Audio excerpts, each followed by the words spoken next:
Hello students of Standard 10. Devi Mobile Public School welcomes you all in e-learning classes. Here Nitin Pushpatode, your social science teacher. Today's topic is globalization and Indian economy. Students, today we will study about the globalization and Indian economy part 2nd. So let's start our today's online session. Globalization. Okay, students, globalization is the process of rapid integration or interconnection between countries by greater foreign investment and great foreign trade. Students, due to these two factors, there is an integration of markets as well as production centers. In the process of globalization, multinational companies are playing a major role. More and more goods and services, investments and technology are moving among countries of the world. Students, globalization and migration. Yes, does the globalization affects the migration process? Listen students, yes, definitely globalization affects the migration process. It is increase the migration process. How? Listen. Students, the movements of goods, services, investment and technology, countries are connected through the movements of people between them. It's called migration.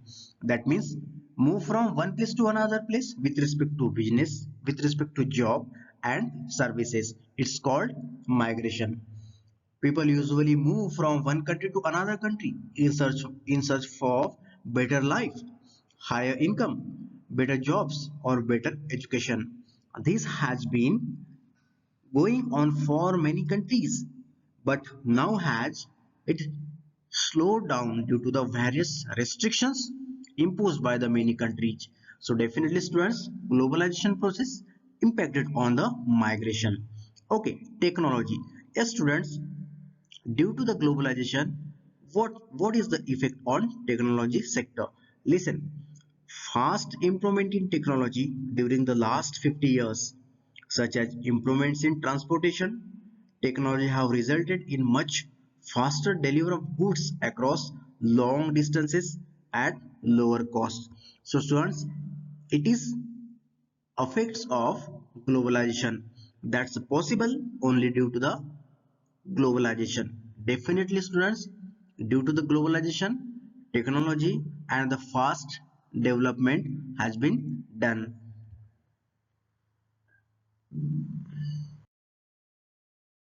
Next point is role of information technology.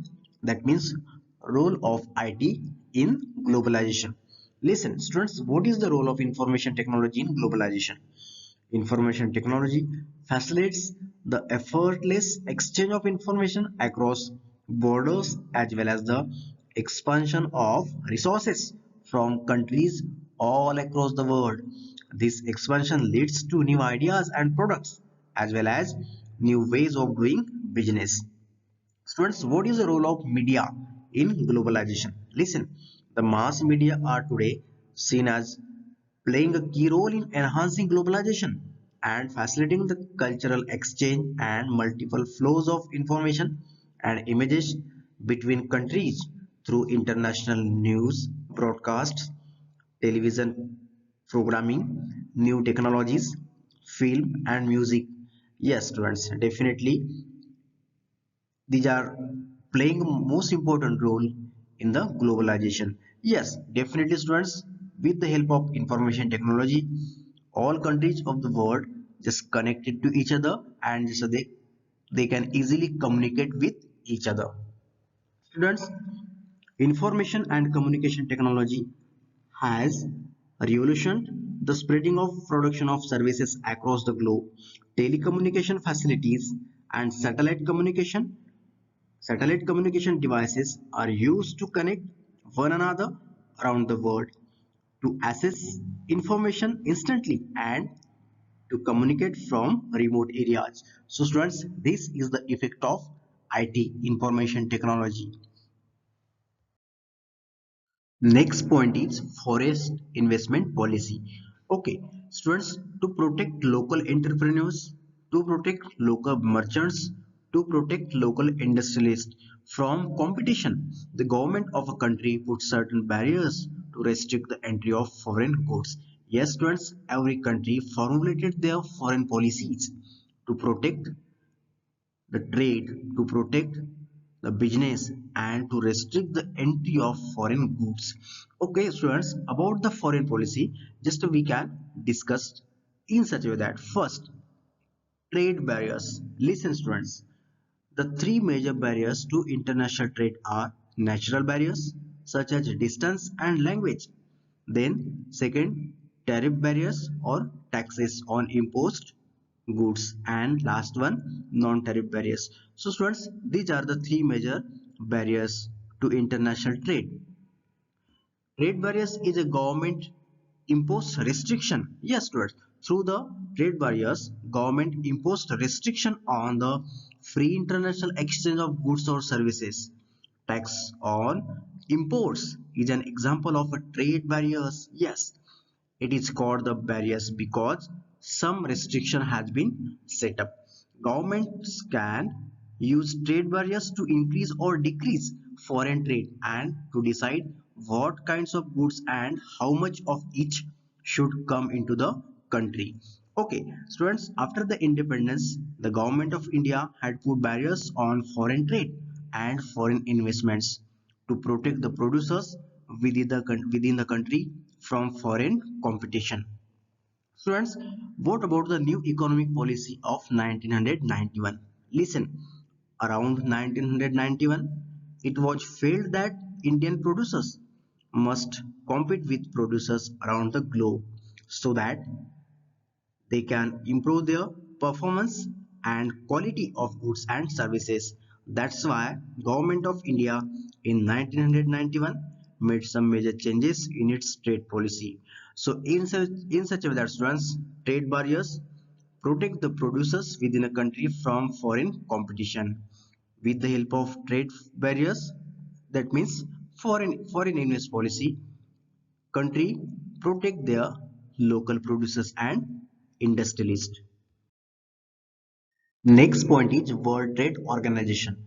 Okay, students, what do you mean by the World Trade Organization? Listen, World Trade Organization is an international organization dealing with the global rules of trade between nations. It's called World Trade Organization. Students, where is the headquarters of World Trade Organization? Listen, students, the headquarters of World Trade Organization is situated at Genoa, Switzerland. Where? Genoa in Switzerland country. Okay, students, its main function is to ensure that trade flows as smoothly and freely across the countries. It supported the liberalization of foreign trade and investment in India. Students, what are the functions of World Trade Organization? Listen. First, administering the WTO World Trade Agreements. Then, Forum of Trade Negotiations. Third, handling trade disputes. Next, monitoring trade policies. Next, technical assistance and training for developing countries. Last, cooperation with other international organizations. Students, these are the function of World Trade Organization. WTO was started as the initiative of the developed countries. Its objectives is to liberalize international trade and ensure that its members obey its rules. Students, near about 160 countries of the world were the members of WTO. Students, till 2014, till 2014, near about the 160 countries are the members of WTO. Students, liberalization. What do you mean by the liberalization? Listen. In a simple word, we can say that liberalization refers to a relaxation of government restrictions in the areas of social, political, and economic policies. Students, removing barriers or restrictions set earlier by the government is known as liberalization. In India, it refers to economic liberalization undertaken by the government of India, resulting in what? The removal of controls to encourage economic development. Yes, removal of controls to encourage economic development. This is the most important advantage of liberalization. Students, now the government impose less restrictions than before and is therefore considered to be a more liberal. So students, in such a way that World Trade Organization play a major role in trade activities, in foreign activities, for facilitating the facilitating the trade activities across the countries. Impact of globalization in India.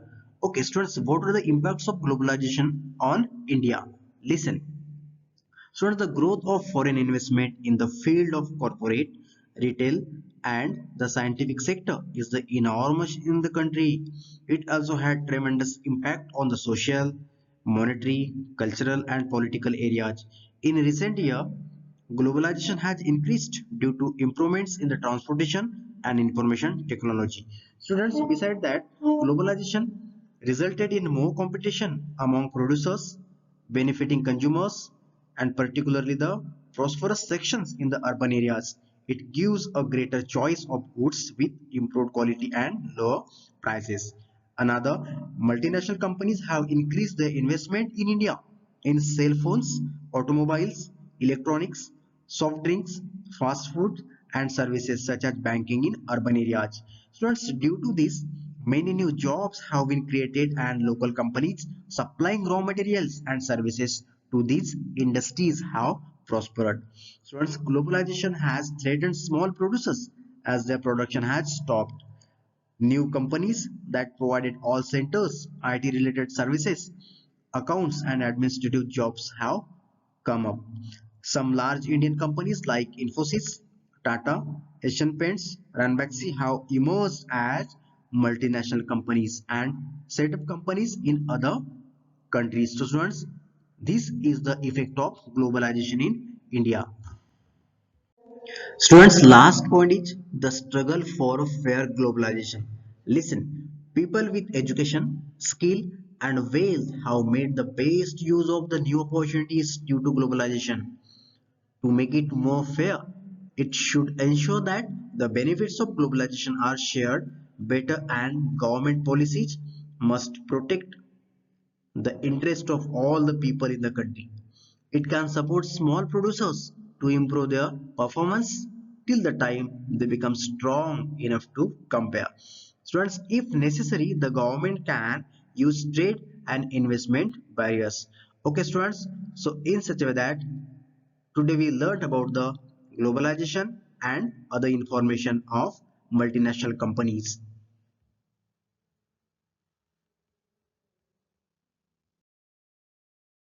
Students, on the basis of taught portion, this is your assignment. Okay, students, in such a way that the lesson globalization and the Indian economy is finished. In the next online session, we will learn new lesson. Till then, thank you. Thank you and have a nice day.